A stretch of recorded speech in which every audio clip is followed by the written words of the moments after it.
catching a ball, reaching for a coffee cup, walking through a doorway. They're ordinary experiences we've all had without giving them a second thought. We simply do them. They feel effortless, automatic, and completely unremarkable. For most of my life, that's exactly how I thought about them. They were just part of everyday life. I never stopped to wonder what my brain was actually doing while those simple actions unfolded. Then, while reading about the neuroscience of perception, I discovered that researchers had been investigating a question I had never even considered. How does the brain build our perception of the world? This question would lead to decades of research involving computational neuroscience, functional brain imaging, and carefully designed sensory experiments. Each investigation answered part of the mystery while creating another question. Each investigation would answer one part of the mystery while creating another question. By the end of that scientific journey, neuroscientists would begin looking at perception in a completely different way. Let's follow the science. Neuroscientists wanted to answer a fundamental question. How does the brain process incoming visual information? To investigate that question, researchers designed experiments comparing predictable and unpredictable visual stimuli while measuring activity in the primary visual cortex, V1, using functional magnetic resonance imaging, fMRI.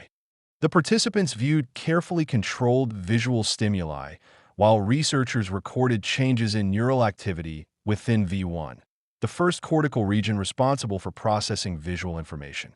The scientific objective was to determine whether the predictability of a visual stimulus influences neural activity during the earliest stages of cortical visual processing. In other words, the researchers wanted to know whether the brain processes the same visual information differently when it already has a reliable expectation of what it is about to see. This experiment didn't try to explain why the brain might do that. It was designed to answer a much simpler scientific question. Does predictability change the brain's response to the same visual information? The results of that experiment would become the first piece of evidence in answering a much larger mystery. When the researchers analyzed the functional magnetic resonance imaging, fMRI, data, they found a consistent result. Predictable visual stimuli produced significantly lower blood oxygen level dependent, bold, responses in the primary visual cortex, V1, than unpredictable visual stimuli.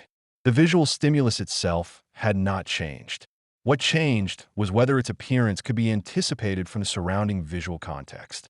In other words, when the brain could anticipate what it was about to see, the earliest stage of cortical visual processing responded differently to exactly the same visual information. This was the first experimental evidence showing that predictability influences neural activity in the primary visual cortex. But the original scientific question was still unanswered. How does the brain process incoming visual information? The experiment had shown that predictability changes the brain's response, but it did not explain why activity in the primary visual cortex became lower when a stimulus was expected.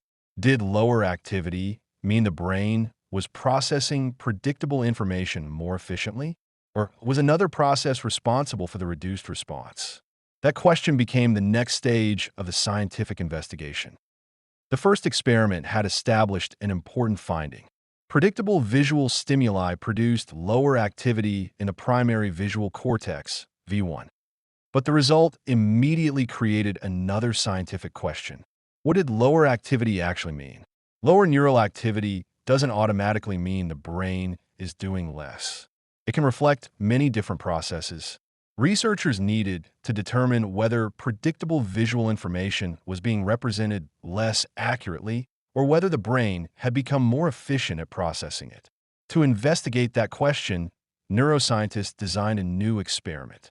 Participants viewed oriented visual gratings while visual cues allowed them to predict which orientation was most likely to appear.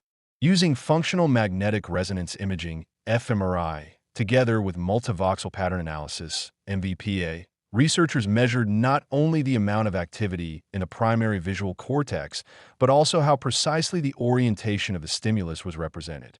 In other words, the researchers weren't simply measuring how much the brain responded. They were testing how clearly a brain represented the visual information. The results would reveal whether lower activity reflected poorer processing or something very different. When the researchers analyzed the data, they found something unexpected. Although blood oxygen level dependent, bold activity in the primary visual cortex remained lower for expected stimuli. Multivoxel pattern analysis showed that the orientation of those expected stimuli was represented more precisely. The lower activity observed in the earlier experiment did not indicate poorer processing. Instead, the visual representation itself became sharper. In other words, the brain wasn't processing less information. It was processing the same visual information more efficiently. Expected stimuli produced a clearer internal representation while requiring less overall neural activity. This discovery fundamentally changed the interpretation of the first experiment. Lower activity no longer appeared to reflect reduced processing. Instead, it suggested that prior expectations could improve the efficiency and precision of sensory processing. But another scientific question immediately emerged. If expectation can improve the brain's representation of incoming information, can the brain generate a prediction before the expected sensory event even occurs? That question became the focus of the next investigation. The previous experiments had shown that expectation changes activity in the primary visual cortex and can improve the precision of visual representations. But neuroscientists wanted stronger evidence that the brain was generating predictions before sensory information arrived. They designed a different type of experiment. Participants listened to highly predictable sequences of sounds while researchers recorded brain activity using electroencephalography, EEG, and magnetoencephalography, MEG. Once participants had learned the pattern, researchers deliberately omitted one of the expected sounds while continuing to record neural activity. The scientific question was straightforward. Would the brain simply remain quiet because no sound had occurred? Or would it produce a measurable response at the exact moment the missing sound was expected? In other words, researchers removed the sound but kept the expectation. If the brain had already generated a prediction, they expected that prediction to become visible even though nothing was actually heard. The results would provide one of the strongest tests of predictive processing. When the recordings were analyzed, researchers found a remarkable result. Although no sound had been presented, the brain still generated a measurable neural response at the precise moment the missing sound was expected. This activity has been described in the scientific literature as an omission response and has been observed using both EEG and MEG recordings during predictable auditory sequences. The timing of the neural response depended on the learned pattern. As participants became more familiar with the sequence, the omission response became stronger and more precisely aligned with the moment the sound should have occurred. In other words, the brain didn't simply notice that a sound was missing after the fact. It had already formed an expectation about when that sound should occur. When the expected sound failed to arrive, the nervous system generated a measurable response to that absence. This provided some of the strongest experimental evidence that the brain generates expectations about incoming sensory information before the sensory event itself occurs. But another scientific question remained. How does the brain generate those expectations, and how does it use them to process the world around us? That question would lead researchers to propose the mechanism known as predictive coding. The experiments had produced a consistent pattern. Predictable visual stimuli changed activity in the primary visual cortex. Expected stimuli were represented more precisely. Even when an expected sound was omitted, the brain generated a measurable neural response. The next challenge was explaining how these findings could all be connected. To account for the evidence, neuroscientists proposed a theoretical framework known as predictive coding. According to predictive coding, higher cortical regions generate predictions about incoming sensory information and continuously compare those predictions with actual sensory input.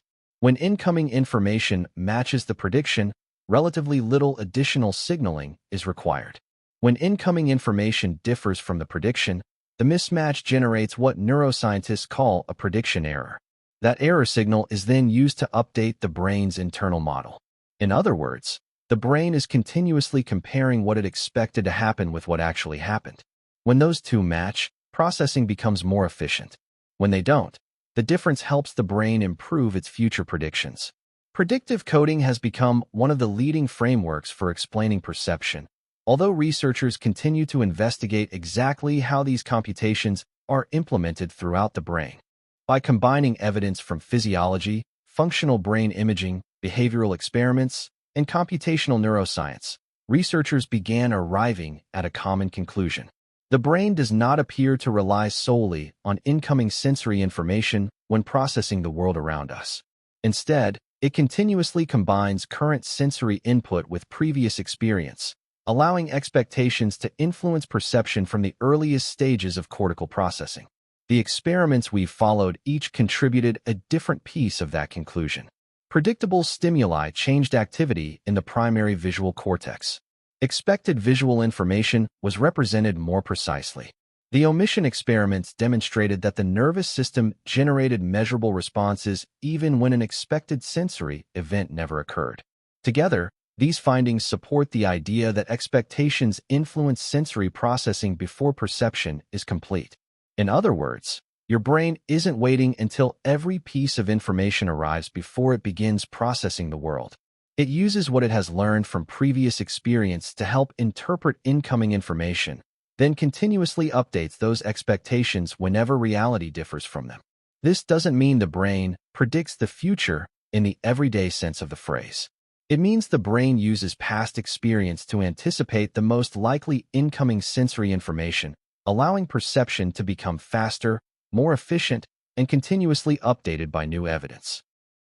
After decades of experiments, researchers had answered the original question.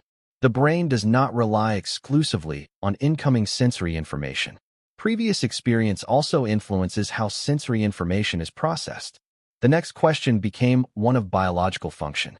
Why would the nervous system operate this way? Current neuroscience suggests that combining previous experience with incoming sensory information allows the brain to process an enormous amount of information more efficiently. Instead of interpreting every sensory signal as though it had never been encountered before, the nervous system can use knowledge acquired from previous experience while remaining ready to update those expectations whenever new evidence appears. In other words, the brain isn't replacing reality with predictions. It is continuously combining what it already knows with what is happening right now, updating its interpretation whenever incoming sensory information doesn't match its expectations. Researchers continue investigating exactly how predictive processing is implemented throughout the brain, but the evidence consistently shows that expectation is an important component of perception rather than something that occurs only after perception is complete. The experiments we followed were conducted by different research teams using different methods over many years. Some used computational models. Others used functional magnetic resonance imaging. Others recorded electrical and magnetic activity generated by the brain. Each investigation answered a different scientific question, but together they revealed a consistent pattern. Perception is not determined by incoming sensory information alone. Previous experience also contributes to the way the brain processes and interprets what reaches the senses. In other words, perception emerges from the interaction between the outside world and the brain's continuously updated internal model of that world. Exactly how those internal models are represented across different brain systems remains an active area of research, but the evidence consistently shows that expectation influences perception from the earliest stages of sensory processing. When I began following this research, I thought the story would be about prediction. It wasn't. It was about something much more fundamental. Scientists were trying to understand how the brain processes incoming sensory information. One experiment showed that predictability changes activity in the primary visual cortex. Another showed that expected information can be represented more precisely. A third demonstrated that the brain generates measurable responses even when an expected sensory event never occurs. Taken together, those investigations changed the way I think about everyday experiences that once seemed completely ordinary. Catching a ball, reaching for a coffee cup, or simply moving through the world still feel effortless. But now I know that behind those ordinary moments lies an extraordinary biological system that neuroscientists are still working to understand. That's what makes science so fascinating. The closer we look at the ordinary, the more extraordinary it becomes. Adaptation is survival.